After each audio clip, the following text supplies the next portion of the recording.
Howdy folks, this is volume 2, the second in a series of videos about bikes at my shop and the significance of them and their stories, because I think that pretty much all of them are worth talking about. All of them have an interesting story, and this one is no exception. This is from 1976. It was made by the one and only Bruce Gordon.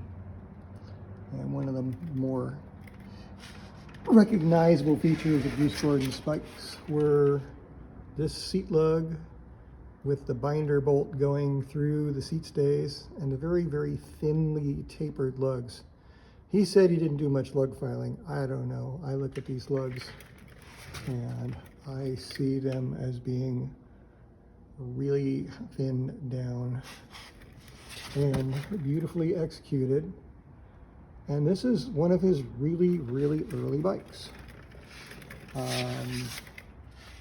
In the early 70s, Bruce Gordon took a frame building course that was offered by another builder by the name of Albert Eisentraut.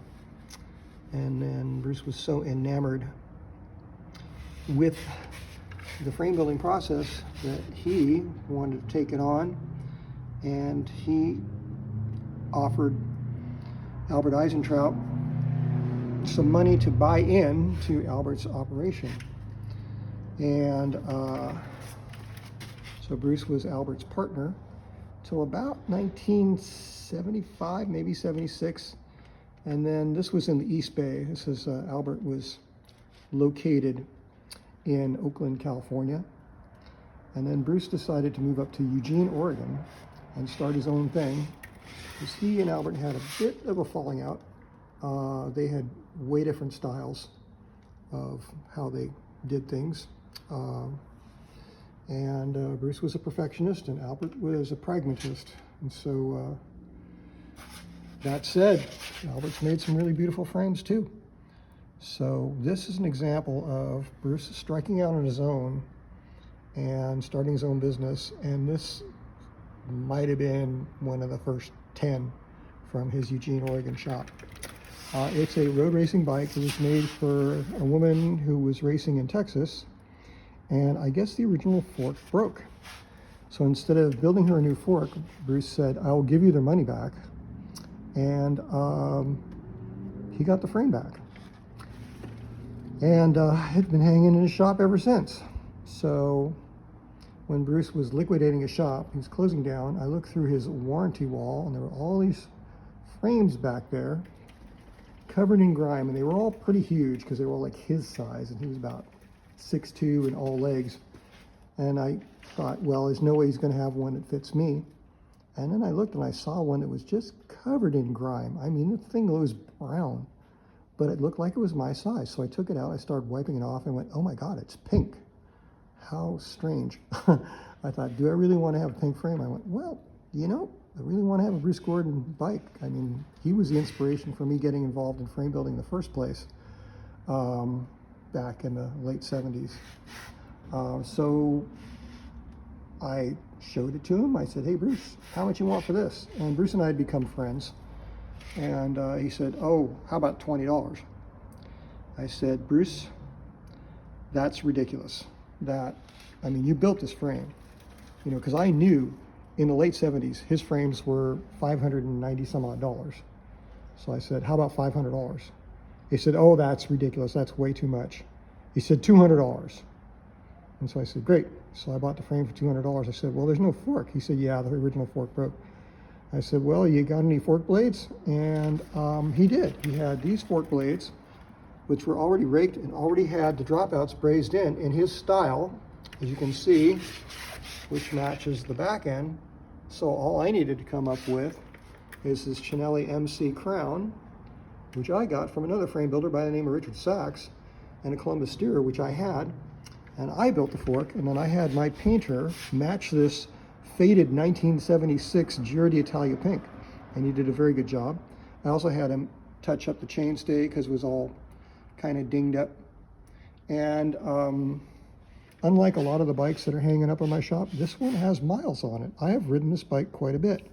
I took most of my really best parts that I had, the Super Record stuff from the 80s, and put it on there.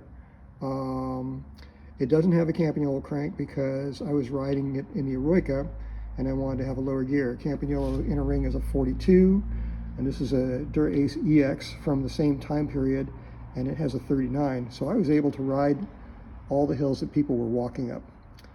And this bike has really wacky geometry. It's like a 72 seat angle and about a 74 head angle. And I thought, how am I going to ride this thing? It's going to be terrifying. Well, it isn't. I was dropping people on the downhills. I was just kind of shocked. It works. I don't know why, you know? I mean, the numbers shouldn't add up, but for some reason or other, this bike just rides great. And it was something I'd always wanted. I'd always wanted a Bruce Gordon bike. And I finally got one from the man himself. And pretty cheap too. I mean, these things have a pretty high price on the market.